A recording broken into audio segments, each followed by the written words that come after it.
First time Modi ప్రభుత్వం వచ్చిన తర్వాత ఒక తిరుగుబాటు జెండా ఏ రాజకీయ పార్టీ అండా లేకుండా తిరుగుబాటు జెండా ఎగిరేసింది దేశ యువత.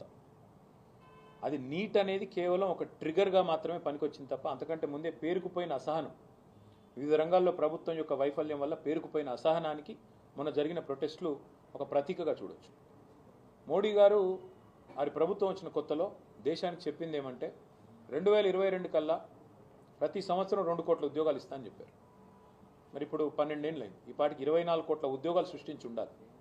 అది జరిగింటే యువతలో అంత అసహనం ఉండదు. లేదు, జరగలేదు. ఇక చాలా రంగాల్లో వైఫల్యం చెందింది కాబట్టి ఇంకా ప్రభుత్వానికి వ్యతిరేకంగా యువత రోడ్లెక్కాల్సి వచ్చింది. ఇందులో ఇంకొకరి వైఫల్యం కూడా ఉంది. ప్రధాన ప్రతిపక్ష పార్టీ అయిన కాంగ్రెస్ అసమర్థత వల్ల కూడా ఇవాళ వారు ప్రజల్ని మోటివేట్ చేయలేకపోతున్నారు, వాళ్ళు ప్రజల్ని ఇన్స్పైర్ చేయలేకపోతున్నారు.